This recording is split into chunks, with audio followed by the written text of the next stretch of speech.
Live and direct, ladies and gentlemen, we are back with another episode of Monday Night Live right here on Roku TV, and I'm excited, I'm pumped up because I'm alongside my co-host, Dr. Natalie Forrest.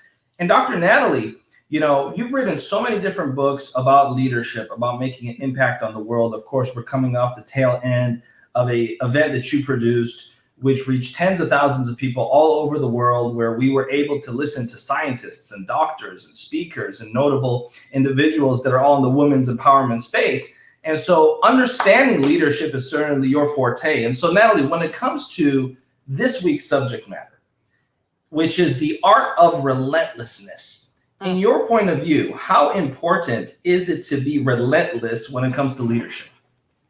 It's essential.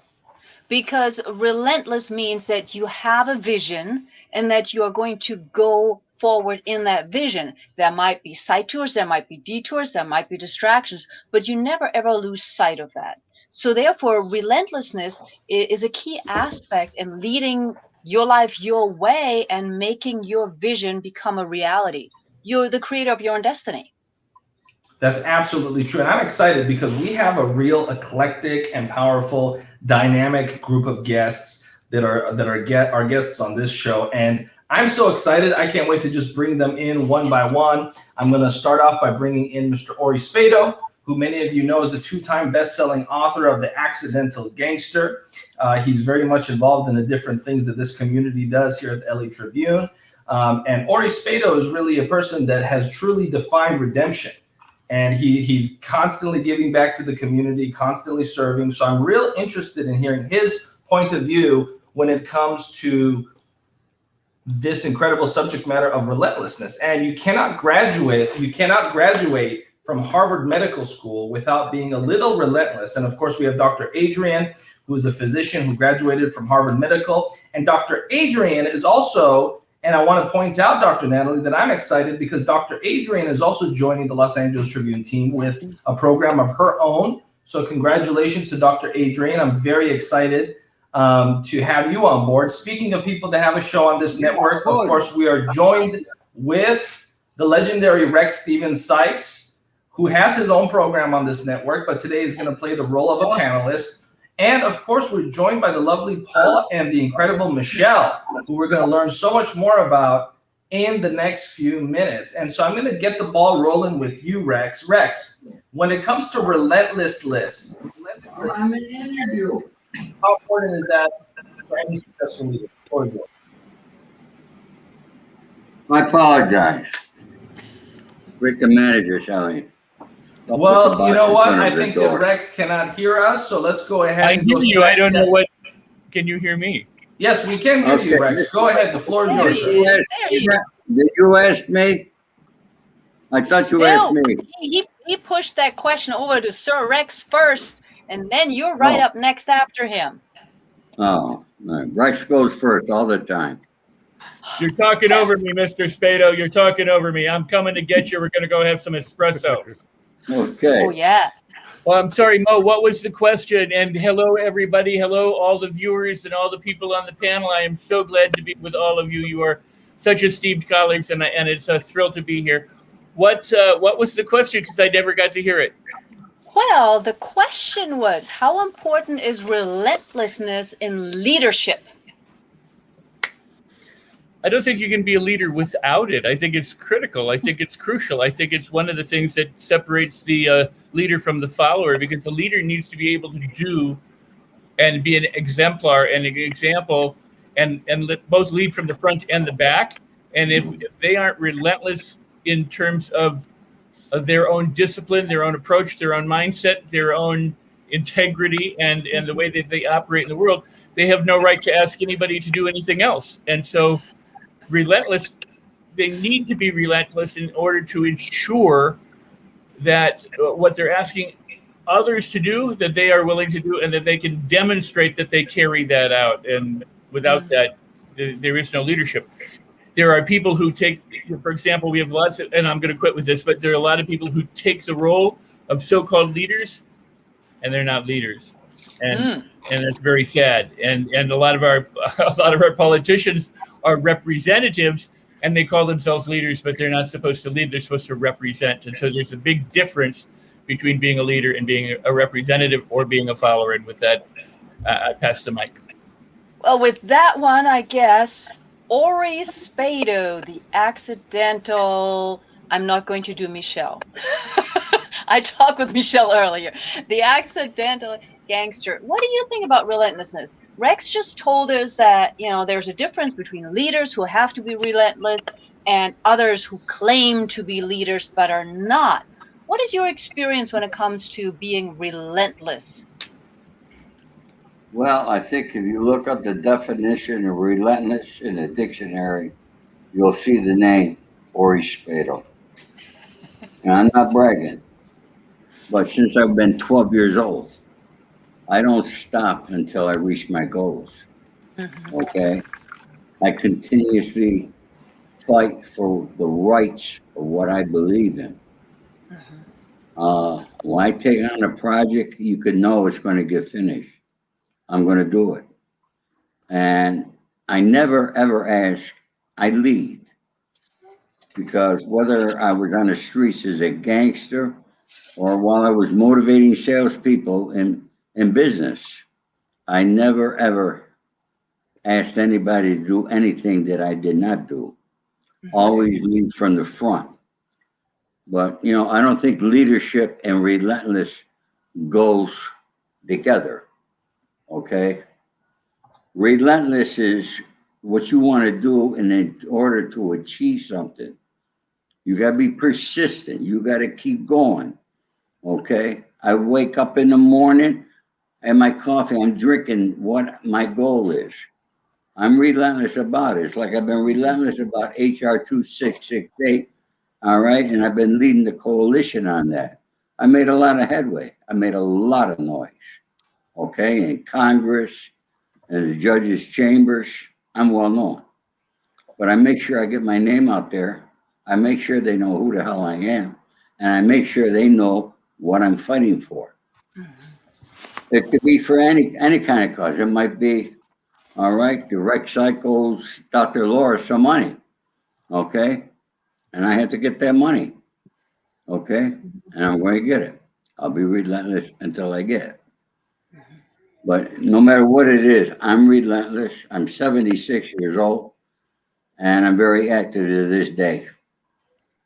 I hope that helps anybody out there. I think so, and I want to do a quick follow-up there, because I believe you're also relentless right now when it comes to supporting important causes. I believe Food Finders, that's an organization that we, of course, partner with the LA Tribune. I believe you did an event with them as well. Is that correct? Were you relentless there too? Yeah. No matter what Ori Spado does, you relentless at doing it and finishing it.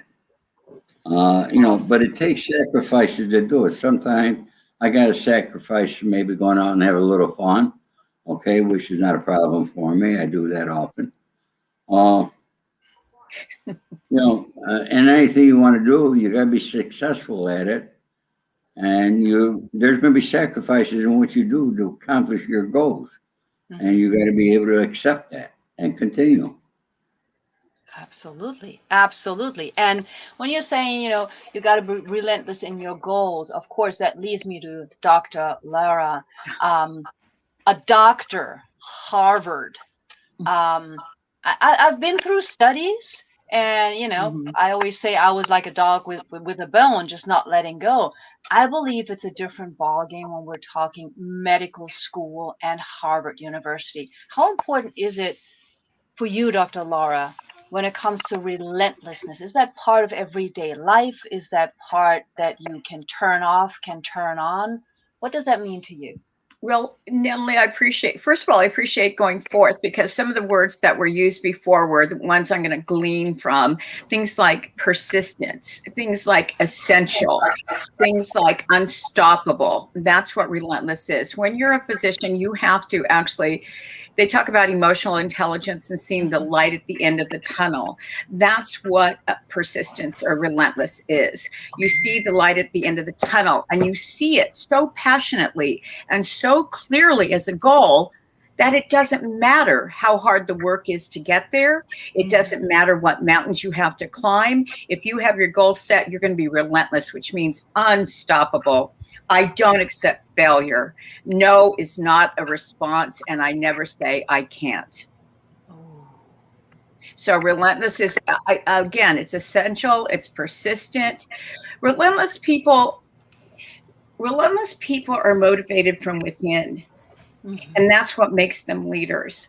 They find a motivation within and surround themselves with high achievers, and they lead by example. And that's the only way leaders should be. Leaders should be those that don't give up. You want someone who actually can do that for you. So I think where medical school is concerned, you can't give up. You can't let anything discourage you. And even though you have feelings of discouragement, or you have feelings of depression, or you have feelings where you don't feel like you're enough, you have to train yourself to come out of that quickly to be able to see the light at the end of the tunnel and see what you're aiming for. I think I'm going to send something out there in terms of leadership. I think leadership people have let go of ego and jealousy, and they're just aiming at the goal. A true leader doesn't have an ego and isn't jealous of others. He doesn't compete, or she doesn't compete with anyone else but themselves. So I don't try to use anyone else as my yardstick. I am my yardstick, and I can only get better being better myself. You're absolutely right. And thank you for that, Dr. Adrienne. And if you guys liked what you just heard, stay tuned, because you're going to get a lot more of Dr. Laura very soon right here on the LA Tribune TV network. And I want to go now to Paul, because Paul, I can tell by your body language that you have a lot that you want to say. I can tell that these incredible speakers, whether it's Ori, whether it's Dr. Laura, whether it's Rex, who is doing two things at once. I don't know what he looks like. He's looking for a hidden treasure over there, Rex. I don't know what you're looking for, but I'm excited to find out what it is that you find, because as these lovely speakers have been speaking, I've been watching you, Mr. Suck, just look around, look around. So whatever it is that you do discover there, sir, please let our lovely audience know, because I know I'm not the only one who's curious. I'm so sorry. I have my girl dogs around me, and they've been moving back and forth. Well, I want to thank you for referring to them as your girl dogs. This is a PG program, so I appreciate you, Rex. Mr. Paul, please go ahead. The floor is yours, sir. Relentlessness and leadership, please. Well, thank you, Mo. I want to thank you for having me on this excellent platform today. I concur with everyone on the panel that has already spoken. You know, most people, when they hear the word relentlessness, they think of it sometimes in a negative connotation, when in fact it's actually a very positive word. It's hopefully and usually a positive mentality, state of mind that involves an unforgiving drive, usually towards the same goal of bettering a future.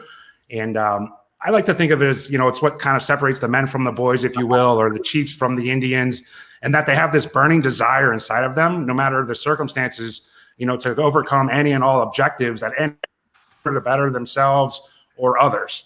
I like to call these people usually power players, because they usually are the people that others like to surround themselves with, a network of like-minded individuals, stating the obvious, and the obvious, again, being a cohesive movement with the same underlying goal or objective in mind, that usually involves service before self, as they used to teach us in the military.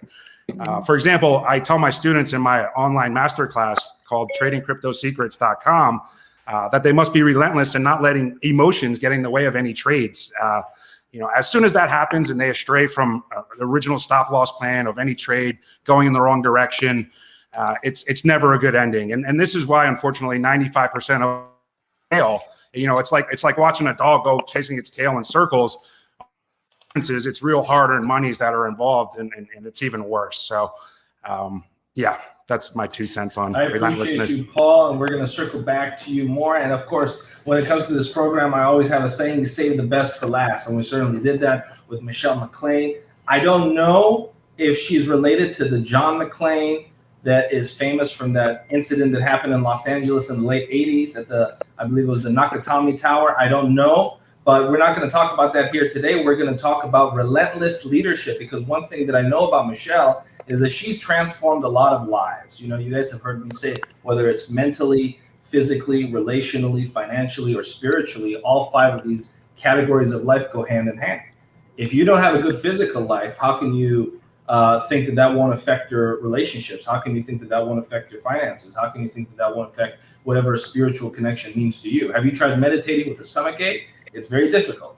And so I know that Michelle has transformed a lot of lives physically, in addition to other ways, but especially physically. So Michelle, you know what it takes to make somebody tap into that relentlessness inside of them.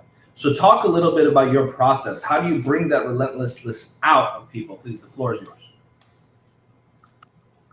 Can you repeat that last part you said? When you bring that relentlessness out of people, Michelle, right? When you help them go to that next level, what is it that you're digging for? And what's that process like for you? For me, I'm digging for their fire, because everybody has it in them. It's just about accessing it. A lot of people just have other things that have shoved down that fire, that passion, that drive. So that's my intention, is to dig and to find that. Usually people call it their why. And so it can be different for a lot of people, and a lot of people don't even know what it is initially. So that's my first intention, is to find out what that is for that person. What's in the way of them having the energy they have, the body that they have, the life that they have in all different areas. So I have a background in public speaking. I have a background in health and wellness and trauma healing. I've done quite a few things in my past, and it's brought me to where I am now, to really wanting to include all of those, right? The body, the health of the body, the spiritual aspect is really big. I'm really big on the spirituality portion. I have a podcast on that, teaching people how to understand the spiritual realm. I believe we're about 5% actually like flesh, and the rest of us is the spiritual, side. So that's where a big portion comes from too, is allowing people to access that side. And it will just really step them into believing, is that even possible? Could it be possible? Could it be real? For me, the relentless, when I hear that word, the first thing that comes up for me is savage. That's what comes to me, is savage, that initial word. For me, the savage was built in me as a child. I went through a really rough upbringing, and it was just, I had this savage side in me that I was like, I don't even know what I want in my life. All I know is what I don't want. All I'd seen growing up was everything I didn't want. So initially trying to find out what I did want, it came from just knowing all the things I didn't want. So I help people start with that. Okay, well, if you know right now all the things you don't want to be overweight, you don't want to be lazy, you don't want to be broke, you don't want to be all these things. Great, that shows us now automatically what we do want. So it's just initially finding those things that they want in their life in all areas.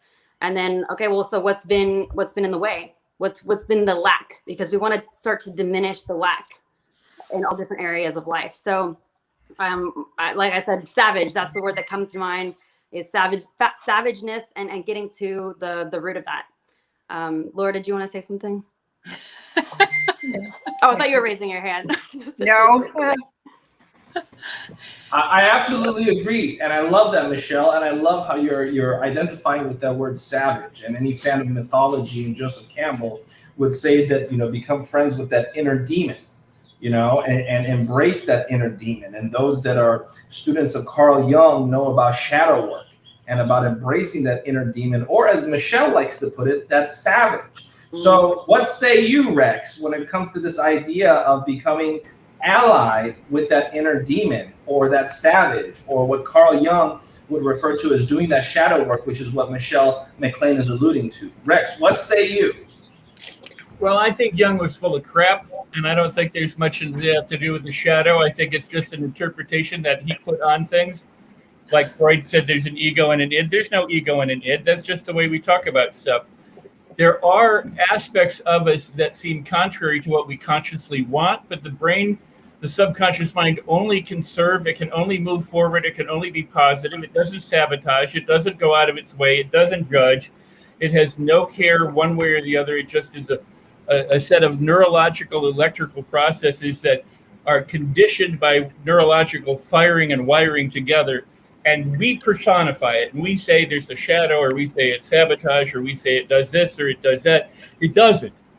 It is there to keep you alive. And sometimes you do things that your brain perceives as a threat to you. So it goes, whoa, stop, no further. I'm going to cancel these programs. And we go, I don't like that.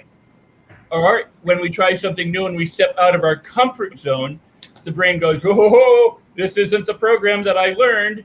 So it throws things up and you go, oh, gee, now I'm afraid, now I'm worried, now I won't do it. Here's the key to that is when you're trying to do something that would ultimately be good for you and you find yourself afraid or worried or doubtful, that's a signal that you're on the path to getting out of your comfort zone.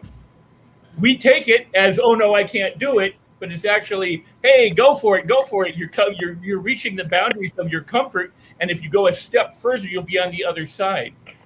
So the description of demons and shadows and all these kinds of things, to me, I don't buy it. I did for many years, but in my own transformation work and helping other people transfer it, what I've discovered about the brain and how the brain works suggests that it's just not true. It's just something that's been popularized and accepted for many years. That said, I may have stepped on some toes, and I don't mean to. But if I can be help somebody to wake up and understand, you have all the resources in you to make any change you want. You have all the talents and abilities and reasons and goodness. You're not broken. You're a learning machine, and you've learned some silly things and some dumb things and some useless things. But because you learned those, you can learn good things and wonderful things and marvelous things to get results that will blow you away when you just start doing it. So it's accepting that, falling in love with that, and allowing that. And with that, I'll pass the mic. Well, thank you very much, Rex, for those interesting So points. well said. Let's go to Dr. Laura. Dr. Laura, the floor is yours. So well said, Rex, because one of the questions I was going to pose to the panel was I was going to ask, do you think that leadership, i.e., do you think relentlessness, do you think it's innate? It has come from inner self, but is it innate? Are you born with it? And based on what Rex said, we are human beings that learn. So anyone watching this panel right now, listening to Relentless and thinking, oh, I could never do that, that's you stopping you because you could. You could. It is a choice. And the choice comes, I think the choice is about listening to, setting goals, chasing after them, finding the way to get through them, and building and keeping the energy to make it to that end. So yeah, I'll toss it out there. Do you think leadership or relentlessness is innate? I believe it can. I believe you can learn it. I believe you can learn anything. It's an interesting point, Dr. Laura, and those that understand the phenomena of neuroplasticity know that we're literally structuring our brain as we go along, and so it's a very fascinating and interesting question. I'm gonna let's go ahead and go back to Rex, and then we will work our way through Paul, Michelle, and Ori with this interesting question that Dr. Laura posed. Rex, please. What did you want me to address? I'm sorry. I think he was asking, do you think that leadership is innate, that you're born to be a leader and some aren't, or that being relentless, if we separate, like Ori was saying, that they're separated, they might be essential to each other, but they're actually separate qualities, leadership and relentlessness. Are they innate? Do some people have it and some people don't? Yeah, I would venture to say that no, it's not innate. That when we show up on the planet as a physical being or as a human, that we show up with some genetic, maybe predisposition or some genetic baggage. But for the most part, we're an open slate, but we start being conditioned from the second that sperm and the egg meet. In other words, the inside the womb environment, there's all sorts of things that affect that young fetus, and as it grows and then ultimately is born, everything around it went from what it was put into the mother, what is put into its body, what the stresses of the mom, the stresses of the dad, the interactions around them, the world around them, the media, their friends, everything teaches them. They absorb like a sponge, and they get conditioned and they learn, but they don't know they're learning and they don't know they're being conditioned. And so some have what we might say more privileged upbringings than others, and others have more difficult upbringings than some. But that said, after a certain point, as an adult, for example, in other words, there is the saying, Aristotle said, show me the 7-year-old child and I'll show you the adult. You were conditioned inadvertently, and we all are. And then from the age of 7 or 8, we go on and we then validate that experience or try to invalidate that experience. But as an adult, we have the choice now to consciously condition ourselves, which is what we didn't have as a child. It just happened to us. Now we have the ability to do it consciously. It means we should be relentless in the pursuit of reconditioning ourselves if we want to make changes and not perpetuate the old ways, but begin to bring about new ways. And you can bring about any new way you want. You can condition yourself in any way that you want to condition. You are still an open slate, subject to your programming, but you're still an open slate. That's what neuroplasticity says, that if you decide that you're going to do something and you do it properly, repeatedly, consistently, correctly for long enough, you will create new habits that will overwrite the old. So is it innate? No, I don't believe so, but it absolutely can be learned. If you can learn to read and write, if you could learn to walk, if you could learn to sit up, and how long does that take? It takes as long as it does. It could take 2 months, it could take a year in order to be able to do something, but you can learn to be a leader if you allow yourself permission and give yourself permission and seek to do it. You can and will do it. You can learn to do anything you put your mind to within the realm of physical laws. You can't fly from, necessarily without mechanical aid, but I'm not going to rule that out. Maybe someday somebody will. So Rex, I just want to, for the listeners, okay, who say, well, who are maybe thinking at this point, I could be a leader. I kind of wanted to be a leader. You have to remember, as adults, what happens to us, I think, is that we are so unforgiving of ourselves. If we saw a little child walking who's just a toddler and learning to walk, and they fall down, we don't say, get up, you little dummy. Why aren't you walking? We allow them time to learn how to walk. Learning new skills is like that. If you set a goal, it's setting the goal and then taking action, and everyone can do it. Sorry, I'll be quiet. No, I'm going to finish. I'm done. You excellent points. I call it "don't pump the baby." In other words, the toddler, you don't pump the kid across the room because it can't walk. You nurture it, you encourage it, you praise it, and that's what we should do to ourselves. But here's the thing: don't want to lead other people until you can lead yourself. Lead yourself to the positive changes. Lead yourself to the transformation. Lead yourself to do what you say you will. Like Ori Spado says, if I say I'm going to do it, I'm going to do it, and he does it. Develop that in you, and then win the right to lead other people from respect or an honor and loyalty. Oh my gosh, you just said it. You have to earn leadership. Yeah. Yes, indeed, you really do. You should. And so, thank you. I'm writing that one down. Well, Ori, what are your thoughts? Ori's muted. Oh. Unmute me. How you Ori, learn these things? All right, first of all, I'm talking. All right, first thing, you both are correct, okay? And you have a leader has to do those things in order to lead. Napoleon led his troops in the battle. He did it, so his troops followed him. Okay, that's the same thing in life. But there's one element both of you left out: why everybody else does not do it and why they can't do it. Okay, and that is fear. A lot of people have fear. They're afraid to do it. Maybe their mother said don't do it, or their brother said you can't do it. People listen to other people, outside influences, and they think, oh, maybe they're right. They don't not listening to themselves. Everything is in the mindset.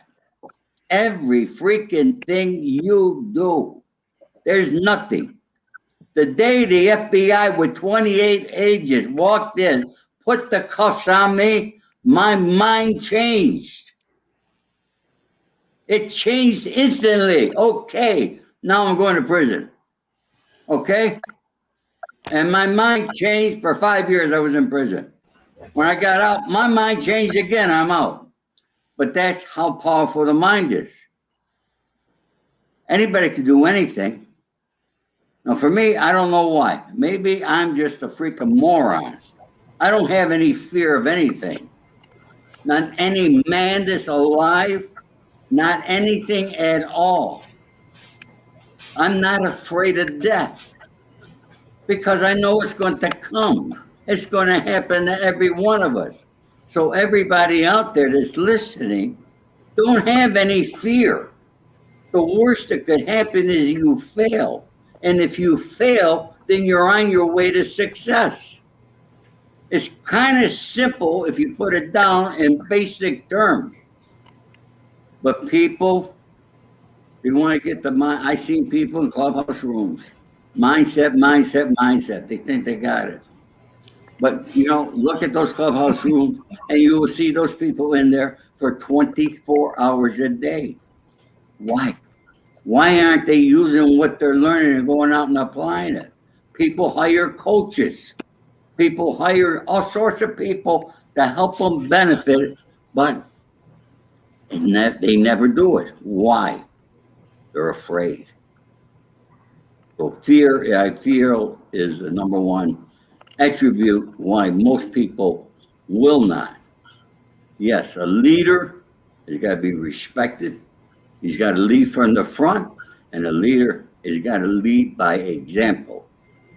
All right? Absolutely. And before we move to Rex, you brought up an excellent chapter of your life, which can be found in this book, The Accidental Gangster, which is a Los Angeles Tribune best-selling book. And that was the day that the federal agents arrested you, Ori, and you changed your mindset. Talk a little bit about what you mean and what did you have to do to adapt and change the mindset that you brought up. Please, floor is yours. Well, next thing I know, I wasn't going to go out and have dinner that night. Okay. And I'll never forget sitting in the bullpen underneath the courthouse in Los Angeles. And the first meal they brought us was a green bologna sandwich. Yes, I ain't bullshitting at all. It was green. But you know what? This was the mindset. Okay, boom, I'm there. That's where I got to sleep. I was well respected. Okay, not that I was treated any differently by the guard, but by all the inmates, I was well respected. I never had a problem in prison. But you know, time in prison is time. It's wasted time. I don't recommend it for anybody. And as you know, I'm dedicating the rest of my life of helping young men stay out of prison and get into good things in life. And I'm very big in prison reform. I'm very big in the legal issues that are in this Congress, that they continue to pass laws that we don't need. Absolutely. Laws that we don't need. Mm-hmm. But that's a whole nother time for another subject that you're going to be hearing an awful lot from Ori Spadel and seeing a lot about Ori Spadel. Absolutely. And Ori, where can people get a copy of this book right now? They can go to my website, theaccidentalgangster.com, and then they can purchase it, and I'll autograph it for them. You know, Ori, you're the only person I've ever met in my life that accidentally became a gangster. One day we're going to talk about that. But with that, I want to go to Mr. Rex Sykes because I know that he had something that he wanted to share. Rex, the floor is yours. Then we'll go back to Paul and Michelle, who've been patiently waiting. Rex, please.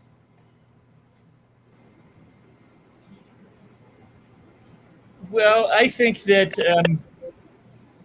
interestingly enough, there's only two natural fears that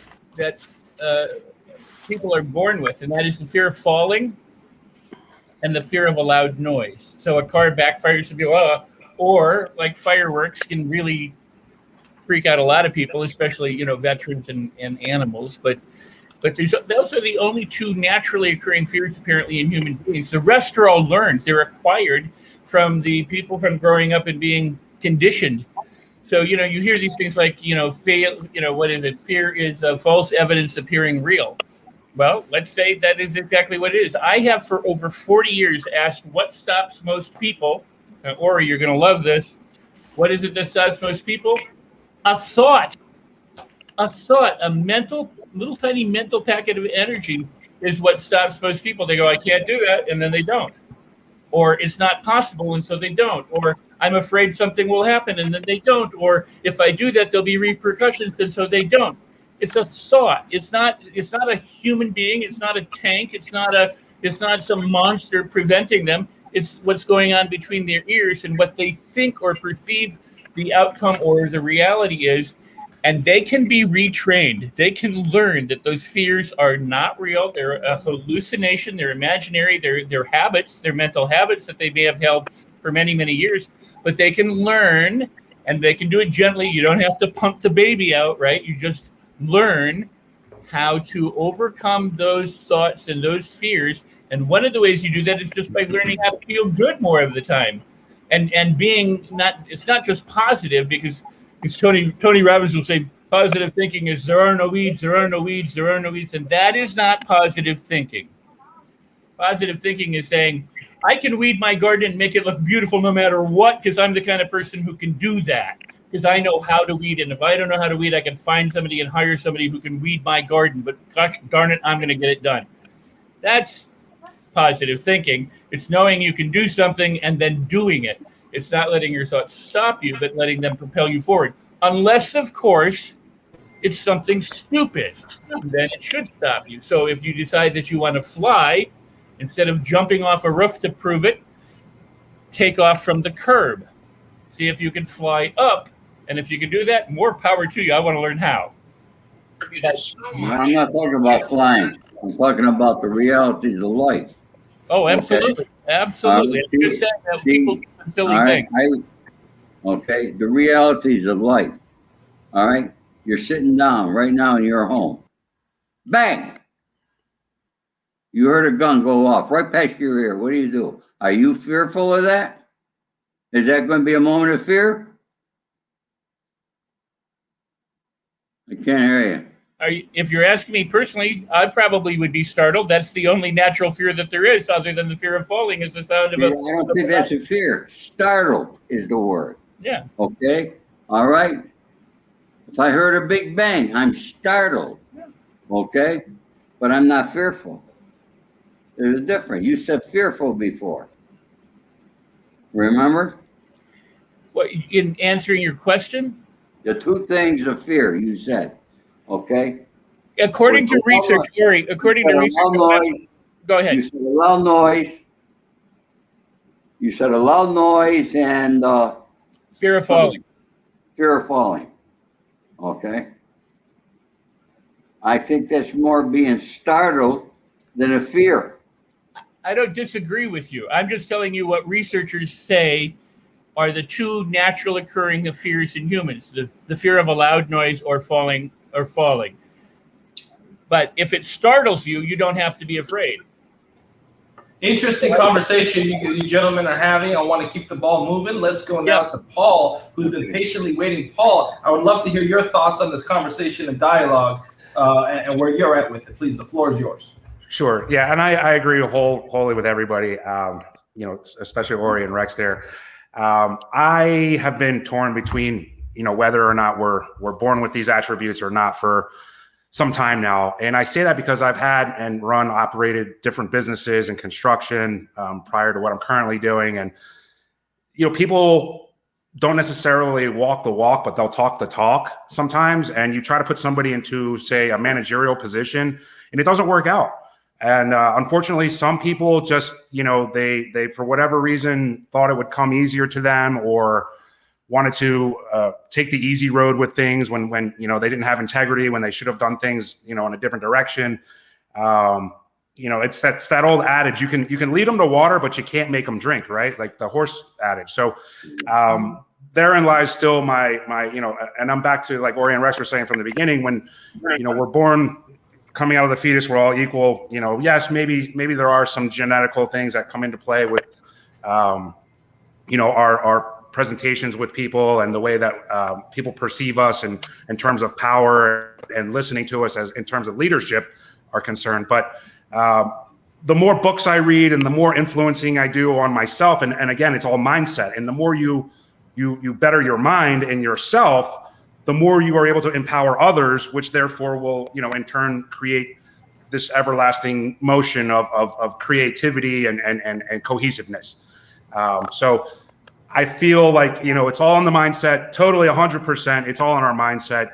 I've seen people struggle from nothing, come up all the way from everything, like my friend Carlos. The guy, he's a good friend now. As a good example, I'm not going to put him on blast, but a guy who was out there hustling with his mother, selling bread on the streets of I think it's Brazil or Colombia or wherever. 50 cents a day. 50 cents a day the young man was making, helping his mother out there. And look at him now. Philanthropy, multimillionaire, sky's the limit. So mindset. Carlos is a mutual friend of ours, and you're absolutely right. And that's a perfect example. And he's been on our program many times talking about it. So I appreciate you bringing that up, Paul. I have a question for Paul, though, based on Carlos. Can I ask you a question, Paul? Yes, ma'am. So when I was thinking about what you said about Carlos and what he's done, and you talked about these people that walk the walk and talk the talk, but aren't able to perform. The difference, what are the differences in Carlos? One of the differences I think in relentless leadership is, besides what Ori was saying about going to prison, relentless leaders can adapt to change. But Carlos, don't you think a leader has to believe in themselves too? Oh, 100%. I mean, for sure. Again, it's mindset, and that, I think, Doctor, is the first and foremost, is believing in and of yourself. Because if you don't have that, you're going to get 100,000 no's before you get that one yes, whether it's in sales and business and you have to have that drive. You need to keep going. And if you don't have that behind you, and that little tick in the back of your mind saying you can still do this, Paul, or whoever it is, it's never going to work. And you're going to throw your hands up and you're going to say, forget this, I'm not made out for this. But when you do crack that egg and you break through and you realize, wow, all that hard work, blood, sweat, and tears that I put into this, and it's finally working. Yeah, it didn't work for the first year or however long it took you. But when it does, the satisfaction is there, and you've already told yourself that you can do it that one time. And once you know that you can do it that one time, like coming out of jail or going into jail or whatever it is, you've made it. And then you're ready to rock and roll, and the sky's the limit. And that's it. And you can do it again. And you can do it. That's exactly. You replicate, rinse and repeat, rinse and repeat. Yes. Wow. Yeah. What a powerful dialogue. And Ashley Berg, who's in the virtual auditorium, is saying, wow. And I agree with you. In fact, Ashley, I'm going to have to say that backwards. Wow. Because this is a real powerful dialogue. With that, I want to go to Miss Michelle McLean, who's been patiently waiting. Michelle, what do you have to contribute to this dialogue that you've been listening to now? Please, the floor is yours. So a huge thing I really agree with Rex on is the subconscious reprogramming. Like, you are who you, what you've been through at the age of 7, what you've seen, all of that programming. We're like, our mind is like a computer. We absorb everything growing up. So knowing that, I dove into all this personal development, growth and healing and reprogramming of the subconscious mind, because I understood I had been molested, I'd been beat, I had been out of women's shelters, I'd been in poverty. All the things I saw up to the age of 7, I was like, holy if I become all of what I'd seen up to the age of 7, I was terrified for the woman I was going to become. I was terrified. And I learned all this around the age of 23, 24, when I finally had found a mentor. So subconscious reprogramming, I think, is the number one thing. And one of the number one keys, being aware of what we're programming our mind with in the first couple minutes of waking up, the last few minutes before bed, and then even all throughout the day, what we're intaking, right? What are we eating with not only our mouth, what are we feeding our eyes? What are we feeding our ears? What is the intake of our entire environment? Our friendship circles, our business partners, literally everything is a key. Everything matters. All the details matter. Every minute of the day, I like to have awareness of where my energy is going and what I'm intaking to allow the reprogramming. And I really love actually what Rick said too about permission. Giving yourself the permission. I actually have it written on the background of my phone. Here's your permission slip. Reminding myself that I'm not that girl who was just beaten, abused, and in poverty and blah, blah, blah. All the story, my victim story, right? We all have that little victim story we want to go back and look at. And I went through this and, I was this and this. We all have that victim story that wants to pull on us sometimes. So I have written that here's your permission slip, boo-boo. Like, here you go. This is your permission slip. Stop waiting for someone else to tell you to go create the book, create the business, go do this or that. Taking responsibility for our lives of what we want, knowing what we want, knowing the direction we want to take our lives, and then giving ourselves the permission slip that you get to be whatever the desires are given to you. I personally believe that God puts in us specifically certain desires for us to achieve. And I actually did a whole section on it about just manifesting yourself in the world. All the things, the books, all the different shows, whatever it is for you personally that you have a desire to do are built for you. You're built for it. I have that written down too. I call them grounding statements. So I'd invite anybody in the audience, write down your grounding statements that ground you in, like, okay, anything I brought to, I'm built for. Because I also believe that we're brought these experiences, we're brought different opportunities. We are brought these things because it's what we're built for. So, yeah, that's a little bit what I would have to say. The reprogramming of the subconscious mind is huge, huge, huge key in becoming who we're built to be on the earth. Wow. Thank you for that, Michelle.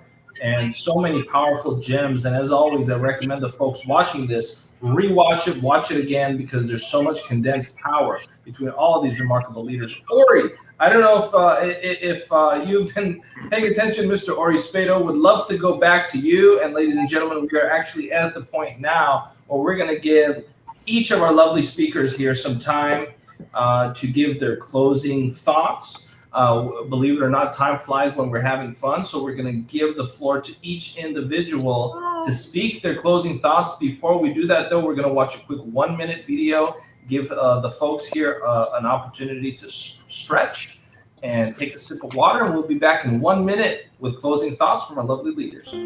Hello and welcome to the Los Angeles Tribune. Since 1886, our name has been a part of the world of journalism.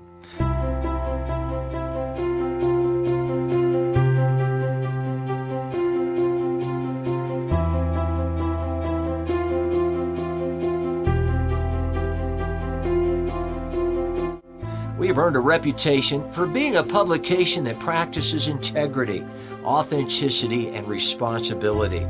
For general inquiries, contact today. Thank you on behalf of the Los Angeles Tribune team. Awesome, and welcome back. And we're going to go ahead and give closing statements and time for all of our speakers to speak whatever's on their mind. In the meantime, I want to just remind folks, if you have enjoyed listening to Rex Sykes, you can join us live every Thursday with the All Things Rex program, which has been a hit show. So many incredible speakers, such a versatile program, everywhere from anything from transformational leadership to acting to Hollywood, All Things Rex, and of course the new program with the lovely Dr. Laura, who's a Harvard-trained physician. And I'm very excited about this program, which is also coming soon to the LA Tribune TV network. And with that, we're going to give closing statements where each speaker has as much time as they want to take the floor in a solo view and share what's in their heart. Starting off with the author of this incredible book, and then we're going to go to the author of this incredible book next. But if you have not purchased a copy of The Accidental Gangster, what are you waiting for? It's fun, it's interesting, it's entertaining, it's funny. And, I learned a lot about my sense of humor reading this book. Ori, I have a darker sense of humor than I realized, because I'm laughing every page, probably when I shouldn't be laughing. So I learned a lot about myself reading your book. With that being said, Ori, I want to give you the floor for closing statements. The floor is yours. Well, I want to tell everybody out there that there is nothing that is impossible, and there is nothing that you cannot do. So you got to begin it in your mind. It's got to manifest there. And if you get it in your mind and you eat it, drink it, sleep it, when you put your feet on the floor, when you wake up in the morning and you think it, then you will be relentless. And do not stop until you get it. Listen to yourself, not others, because it's only you that can do it. Thank you.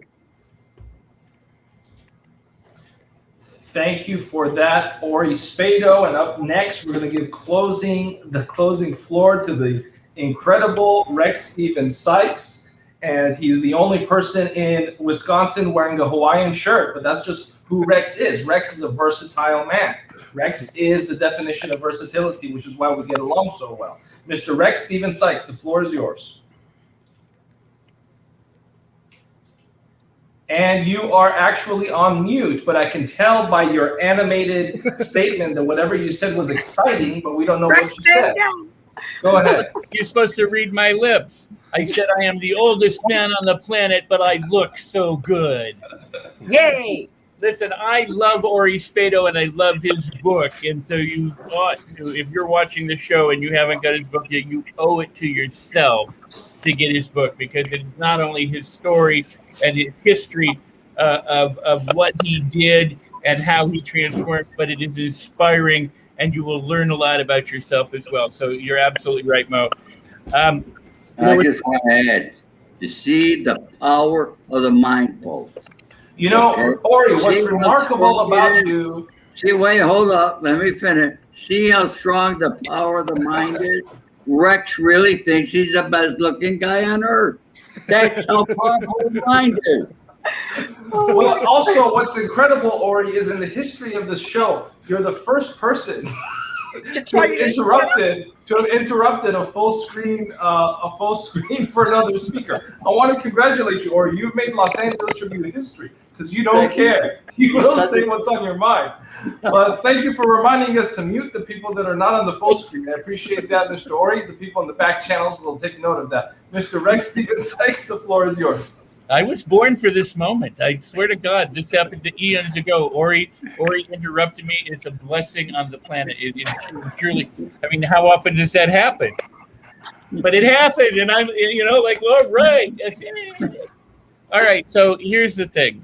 Leadership is many things, and many different things is leadership. You have to earn the right to be a leader, but you might be a leader in ways that you hadn't considered. For example, Mo mentioned my show. It's this Thursday. This Thursday at 3 p.m. Pacific time, I'm going to be discussing with a man named Barry Shore.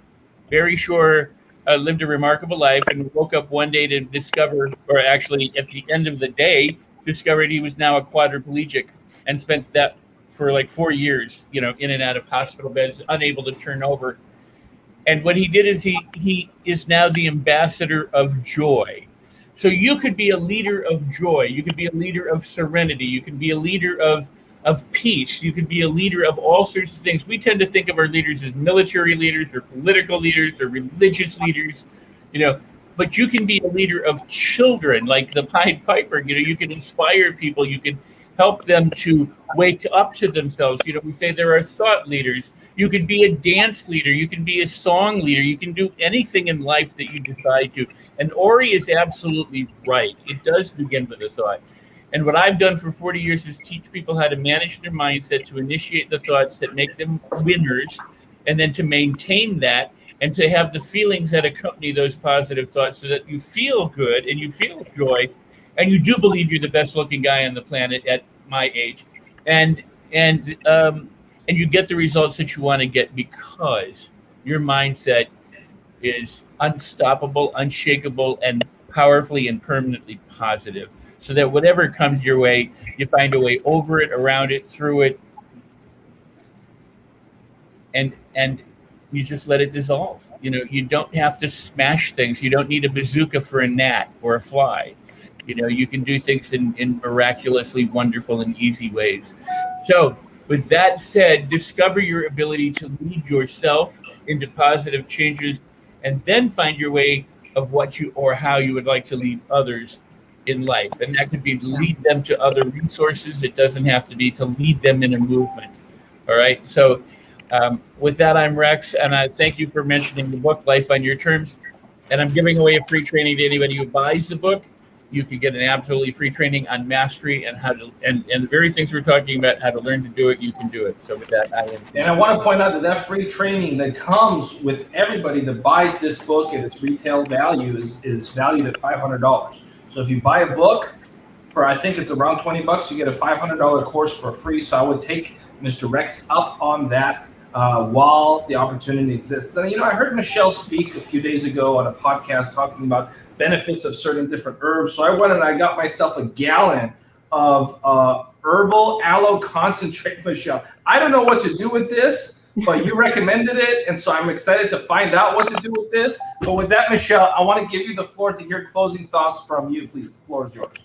Yeah, that's liquid gold. That's going to just clean all of your insides like you've never experienced before. So just be ready.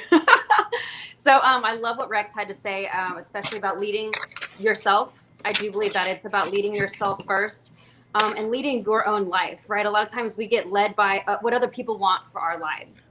So I do think it's tuning out what everybody else says we should do with our life and believes we should do, and actually tuning into what we truly want for our own life, and then leading in that way, leading our own self. Because if we can't lead ourselves, we can't lead anybody else.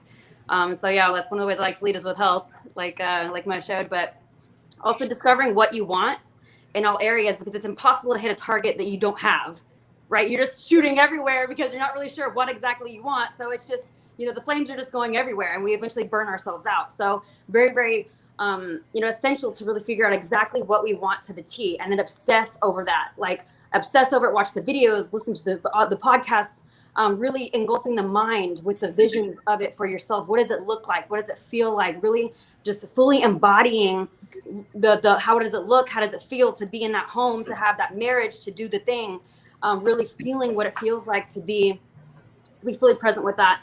Like I said, and obsess over it. Give yourself the permission to be great. Give yourself permission to be all the things that you don't believe maybe you could do or create, or how would that even be possible? If it was put in your heart, if it's a dream that you have, then it's built for you. It's meant for you. It's just a matter of having that savage relentlessness to go get it until, like Jimron says, like, how long do you give a baby to walk? Until, like, go for it until. So with that, I'll leave you guys to the next speaker. Thank you, Michelle. Appreciate you. Always reminding people to be a savage. Absolutely, Ashley Savage, Relentlessness. And with that being said, let's go ahead and put the lovely Dr. Laura on mute. And, Paul, our mutual friend Carlos, who's watching now, also said, what an awesome panel, and the Los Angeles Tribune rocks, and Paul rocks. We appreciate you, Carlos. I don't know if you heard us talk about you, but Carlos, even when you're not a guest on this show, you're a guest on the show. We talked about how you are such an inspirational figure, and Carlos is going to be joining us here within the next couple of weeks, so keep an eye for that. And thank you to the lovely Joe Ingram. Yes, Ori, always with something to say, Mr. Ori Spado. You're absolutely right. We love you too, Carlos. With that, I want to give the floor. The same guy that interviewed me the other day. Absolutely. You're absolutely right, Ori. It's the same Carlos. Do you have anything you want to say to him, Ori? Hey, he's funny. He's really good. It was a great interview, one of my best. Absolutely. And you can also catch, by the way, you can also catch Carlos's show, also available on the Los Angeles Tribune Network on Roku TV. With that, in fact, recently we published a incredible episode he did with UFC champion Ken Shamrock. So be sure to check that out if you have not yet. With that being said, we want to go ahead and give the floor to Mr. Paul. Paul, the floor is yours. Well, thanks, guys, for having me again. It was a pleasure. I love being here. Hopefully we can do it again in the future. For all of our viewers and listeners out there, stuck with us to the end, thank you. And what I'd like to say to you guys is, give back to the universe and just watch how much the universe gives back to you. I can't explain to you how many times I've reached out and helped people just on a whim. And a few days later, I was in a trade and it was multi riches came in. And it was just kind of like, where did this come from? And I just find myself getting overwhelmed with doing that. So keep that in mind. Do unto others as you want done to you. Give more than you can, offer and just watch it come back. Grab the bull by the horns. If somebody offers you advice, take it like a sponge, but also take it with a grain of salt. Check it 3 ways. If it seems too good to be true, it probably is. It's that old adage, right? But yeah, so take it. With that being said, I'd like to offer the listeners today the first 5 people that would go to my website of www.tradingcryptosecrets.com. If you're interested in learning how to trade anything for that matter, it doesn't have to be crypto. I'm going to give you the first 5 people that schedule a call with me, the free course right off the rip. And anyone else that says they saw the show today on the Los Angeles Tribune, I'm going to give you guys a 50% discount as well. Just for being here with us today as a congratulations and a give back to the community here. And hopefully you guys can create generational wealth and I can help, change life financially for you guys as well. I'm not a financial advisor by any means, but I do have some great tactics that I've mastered. And so with that being said, thank you guys. And hope to be Paul, with you. We appreciate you. Thank you. And of course, before we go to Adrian, my producer just told me that we were able to actually beam into the program someone from the virtual auditorium. We've never done this before, but we actually have just beamed Mr. Carlos as well to help close us out. Welcome, Carlos. What's up, bro? One of the guests here. Now, Carlos, of course, What's I'm going to welcome up, you. beautiful people? What's up? What's happening? It's about to go down. Los Angeles Tribune in the house. What up? Absolutely. And what we reserved Carlos for is we were in baseball, we have the closing pitchers.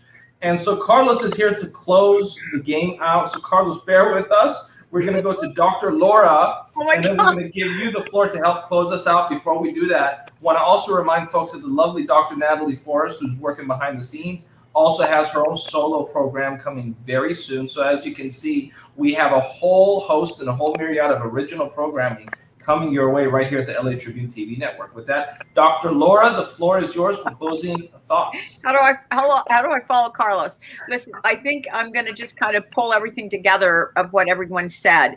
And I think it is the most important thing to be is the leader of your own life. The leader of your own life means that you need to get to know yourself. But more importantly than that, I'm going to go back one step to the bigger picture. And I believe, and it's what I teach women, is that you need to love yourself. You need to love yourself as a unique human being. And there's no one else on the whole planet like you. You are the only one like you. Find your own uniqueness, your own talents, your own likes, your own whatever fantasies strike you. Find that. And when you find that and love that about you, you will find the leadership then. You will find the key to what you're going to lead in and where that should be going. The other thing is, like, again, going on to what Paul said, you have to give. That's the essence of our creation on life, is to, number one, create, and number two, to share. And you do that, and there's no way you can't succeed. Use those themes in your life, and you will become what you want to be.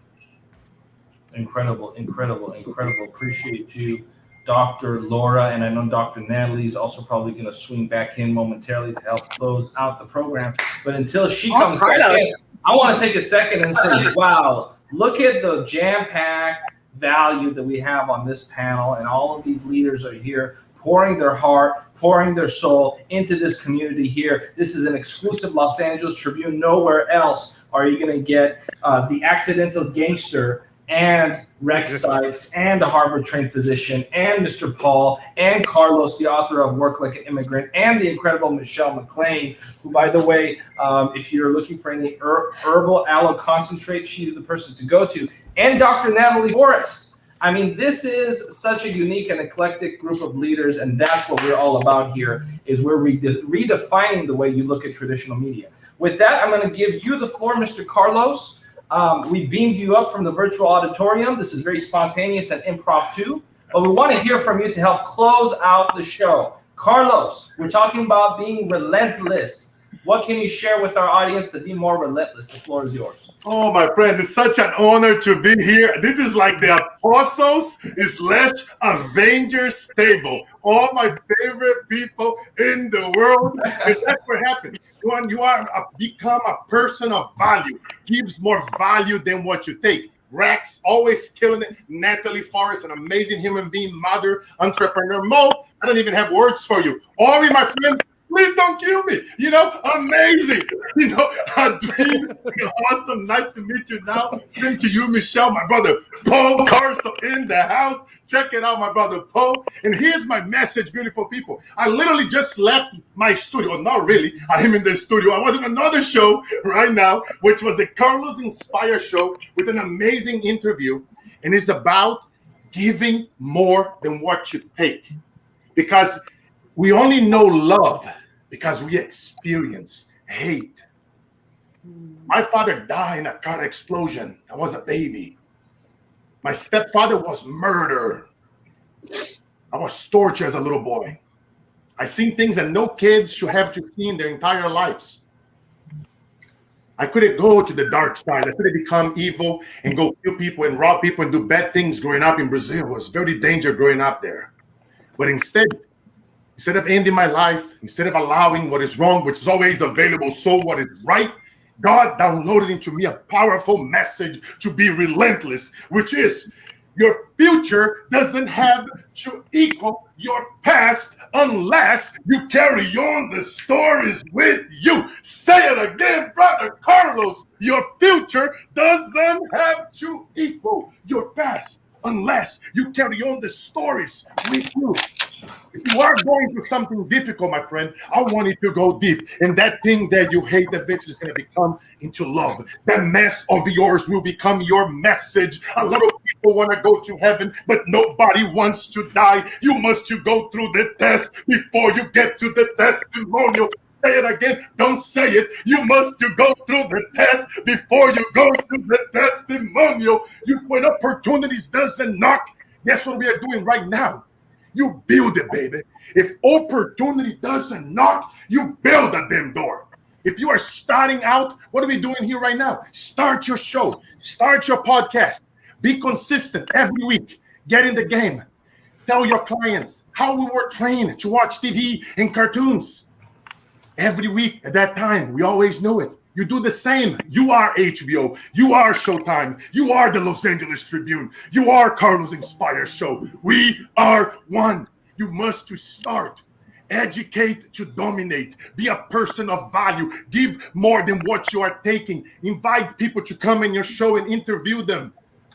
Become that person in your community, in your niche. And I promise you, my friend, if a 7-year-old little boy that sell bread on the street got his ass beat and made 50 cents every day for 11 years to leave the hood so that he could come back to fulfill a promise for his friends that died and were murdered on the streets, that whoever leaves the hood, we are going to come back. We are going to come back because it's not about money. It's not about fame. It's not about the airplane. It's about showing up to blow up. It's about being relentless. It's about coming back and not ever forget what you come from. Being connected to your roots, because life is about the mission, not the commission. Not the commission. And the days that break you are truly the days that make you. Come on now, let's Amazing. go. Wow.